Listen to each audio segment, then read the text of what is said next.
Going well here. It is a beautiful day. It's the end of the day. I am running over to the bank and then I'm going to Kroger for grocery day. So I'll show you guys a little grocery haul today. This morning I have, in my morning skincare routine, I have really been, I've been enjoying the Elta Md Uv, the Elta Md clear sunscreen that I've been using. It goes on great. It's a kind of a more watery consistency. In comparison, I got a new bottle of the Elta Md Uv Sport, so I'll show you guys when I get to the grocery store. I'm going to reapply. In comparison to that, I would say the clear one is just it just has a slightly higher water content, so it spreads a little bit. It's just a little thinner, okay? Whereas the UV Sport one, which is water resistant, is a little bit thicker and creamier, okay? And however, both of them, in my opinion, they both blend into the skin really well. They don't leave a cast. They have zero fragrance. They don't sting. They won't clog your pores. I mean, the Elta Md sunscreens are usually, while they're expensive, they are, for the most part, a safe bet for all comers. So that's why I like them. They don't have any like bogus ingredients in them. Honestly, the UV Sport one is not that expensive for a sunscreen. They're not a problem for people with concerns about pores and breaking out and all that. Also, they do not do that kind of pilling up thing that the CeraVe one does. So those of you who have verbalized concerns about that will enjoy that feature of them. And in contrast to, see, the Hibiscus ones and the Japanese sunscreens, those are gels. So, you know, gels are great. People with oily skin love gel-based vehicles. People with sensitive skin, however, can find that sometimes they sting a little bit more.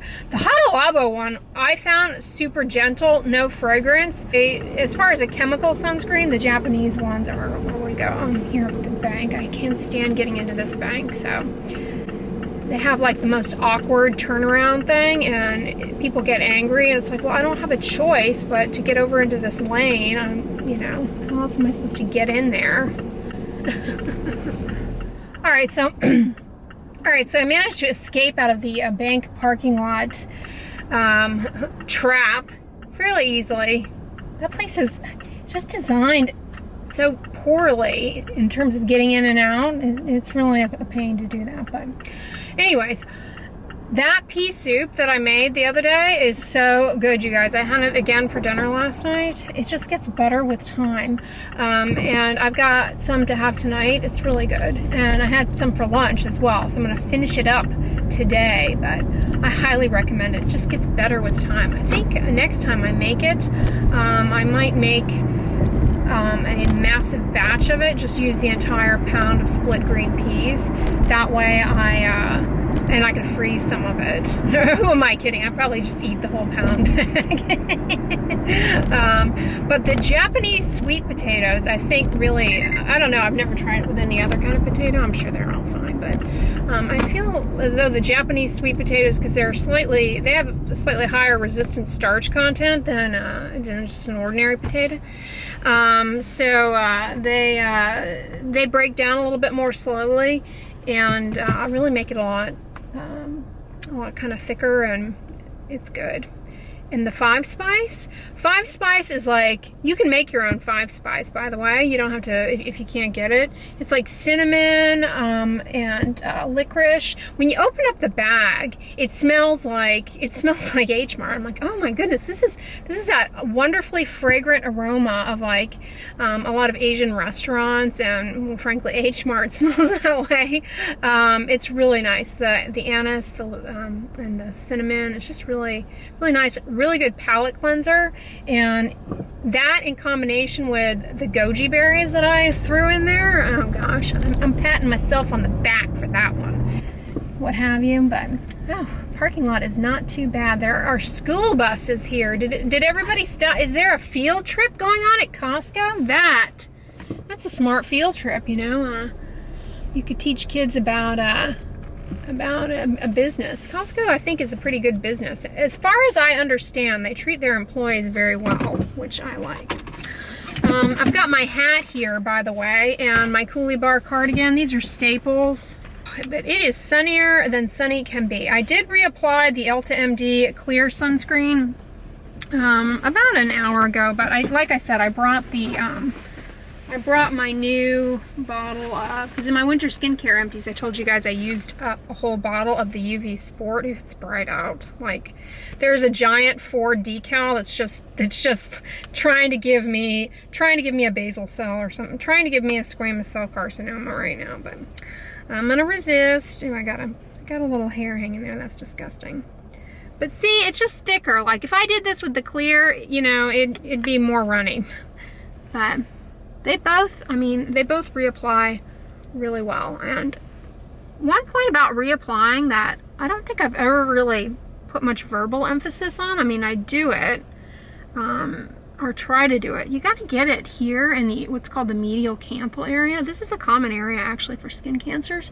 And when they do those studies looking at how crummy people are at putting sunscreen on, they always highlight the fact that people don't put it up in here. So I'm just kind of touching up, you know. This isn't a full reapplication, but just so you guys can see. Oh, it's bright. All right, and then what else do I have in my bag of sun protective tricks? I've got this, I showed you guys this Color Science Total Eye. This is a tinted sunscreen. I'm gonna just dab a little bit of that on, because I mentioned in that video that this goes really well. This, as far as a tinted sunscreen, this went on pretty well with the clear, but I haven't really tried it with the since the UV Sport is water resistant. Let's see how well these two marry together here.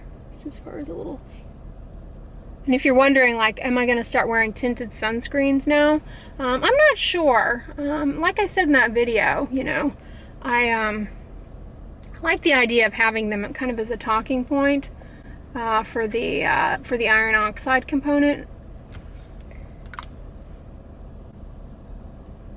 I think it's just a little extra bullet against that visible light. This parking lot, I really need the protection. Okay. Yeah, it blends in pretty well. Okay, I'm gonna buzz on in there, guys. It's Egyptian Magic here. I reviewed this for you guys a while back. Is anybody still using it that mentioned in the video that they were using it? I still have my little mini guy, and I really am not using it. But here at Costco, you can get the biggie size for 25 bucks, and it comes with a little mini travel doodle. Okay, so speaking of tinted sunscreens, I'm looking at this hydroxytone SPF 40 BB cream, whatever. BB cream to me just means tinted sunscreen. It's a titanium dioxide only sunscreen, and it has, they put fennel in this. Like, honestly, what are we, an Italian sausage? Like, that is not a useful ingredient, so I would not get this, even though it's a good price at 20 bucks. Visibly firms and lifts. Okay, can it bring my groceries in? Alright, so the Olay Complete, this is actually a decent deal at 15 bucks. You get these two 6-ounce bottles. This is a chemical sunscreen, but it's only SPF 15, okay? And as I've said, we put on about a third of what we're supposed to of sunscreen, and so we don't ever get to the SPF that's on the label, so you'd really be getting inadequate SPF with this. It's a chemical sunscreen. Oh, it's actually a combination sunscreen. Okay. And it's fragrance free. So this, you know, is decent. I just wish the SPF were higher. So there's that. But, you know, this is kind of one of those, you know, that if you like it and are using it, it's better than no sunscreen. And it's pretty no nonsense otherwise. I just lament the fact that the SPF isn't higher, but it's $14.99 for these two bottles here at Costco. Good news, if you have been following me since the beginning, you will recall, I don't know, maybe vlog of mine number 2 in the history of my channel. I went to an establishment, and the title of the video is Baba Ganono. Okay, if you remember that video, that restaurant establishment went out of business. I hope my vlog did not contribute to that. But at any rate, good news, there is a there's a dental practice in that space now. So went from listerosis to Listerine.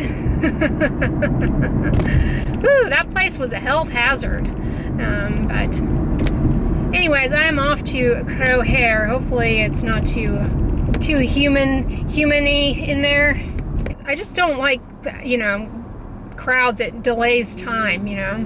And I know I could do the online, like click it and pick it or whatever thing, but I don't know. Sometimes you pay an upcharge for that, and I kind of like to go and see stuff for myself rather than have somebody else choose it for me. I don't know. I'm kind of selective like that. So anyways, that is what is going on. I wonder if they got new candles in at Kroger.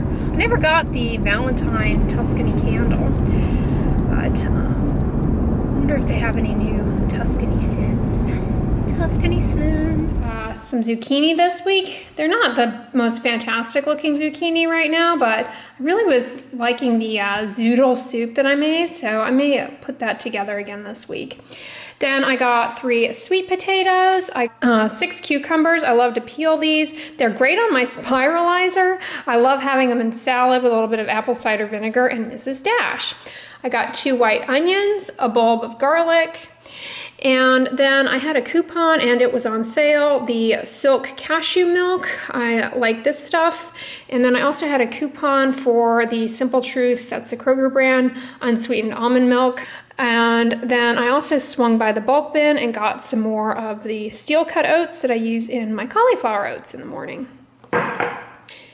And then in terms of fruit this week, I purchased 6 of the Chinese pears. I really like these, and as I said last week, I like the way that they look on top of my stove. And then from the ugly fruit, this is the fruit that they sell for $1 a bag. I got all of these apples for $2, so I got 2 bags. They happen to be organic. They're just, you know, some of them got a little banged up, bruised, and apparently they're too ugly to sell at full price. But I could care less because they still taste as good as ever. So someone asked me last week if I could show how I wash my produce. So what I do is I just rinse off my apples under some running water, and then I put them into this bowl here that's got water and about 1/4 cup of white vinegar, and I just let them soak in there for a little while. That gets off all of the human germs that they may have picked up in their journey to my house. So I just let them sit in there, and then I let them just kind of towel dry, and then I store them in the fridge. And I do the same thing with the rest of my produce as well. From Kroger, I got a bag of carrots, and I went ahead and put these away, but I saved the box to show you guys. I like these Taster's Choice decaf blends when I've gotten my caffeine limit for the day and I just want I still want coffee. These are pretty good for an instant coffee. They're actually better, in my opinion, than the Starbucks Vias, the decaf Starbucks Vias. And I also got this tea. This is the Kroger Private Selection brand. This is cinnamon hibiscus herbal tea. It is a blend of cinnamon, hibiscus, chamomile.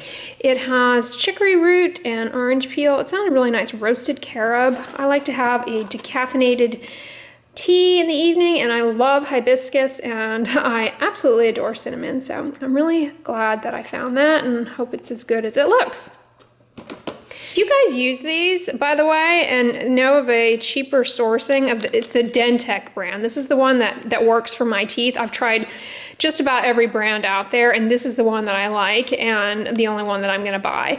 So if you use these and know where I can get them for cheaper, right now they're on sale. This little wimpy 16 count pack is $3.50 on sale at Kroger. So they're pretty expensive, but I love them. They work so well. So these really help me a lot, and I got some of those at Kroger, but I'd love to buy them in bulk somewhere so they're more conveniently sourced. And then I just got a bag of spinach from Costco and a bag of the organic cauliflower rice from Costco. So didn't get to go overboard in Costco this week, just got some staples. Well, hey guys, I hope you enjoyed the grocery haul today. I just got back and went to the gym and got out of the shower. Coming back to the tinted sunscreens that I reviewed for you guys this week. I hope you enjoyed that video, FYI. You know, where I think these have a major role in skincare, and you know why I kind of want to keep talking about them as we talk about sunscreen on an ongoing basis, is that these can serve roles kind of, as I mentioned in that video, they're just basically an additional weapon in your arsenal against ultraviolet light that drives photoaging, post-inflammatory hyperpigmentation, and also can contribute to persistent redness. So, you know, depending on what the situation is in your life, you may have sustained a cut, a wound or something. You may have had surgery, and you're looking to camouflage the healing spot once the skin has completely healed over. The healing spot may still be dark, discolored, it may still be red, okay? So these types of things can be very helpful in that sort of tool belt against those. A, to camouflage, and B, to give a little bit of extra protection by virtue of the iron oxide. I really like the Cetaphil one as far as it's got, as I mentioned in that video, a little bit of chromium oxide, which can be helpful for people who are more plagued by redness. And so I like it in that manner, but its masking ability, I think, is not so ideal for really dark discolored spots, whereas the Color Science one, as I mentioned in that video, is. However, like I said in those videos, and I always tell you guys, you know, tinted sunscreens, your makeups with SPF in them, they are not a substitute for a broad spectrum sunscreen that you're applying everywhere else, because you know, it's just not reasonable to apply these to the entire surface of your face, ears, neck, and that sort of thing at a density that's going to give you adequate sun protection. So think of them as, you know, just additional guns, if you will, in the tool belt, but I think they're really useful, and I'm happy that I'm exploring them again and talking about them with you guys again. But this one in particular, I'm really fond of because it's more affordable, and you know, it blends into the skin really nicely, I think. I just wish both of these came in more, you know, more of a diverse array of colors for, you know, more people who aren't just, you know, kind of my coloration. But anyways, I hope you guys enjoyed that video. Hope you enjoyed the vlog today. If you liked it, give it a thumbs up, share it with your friends, and as always, don't forget, sunscreen and subscribe. I'll talk to you guys tomorrow. Bye.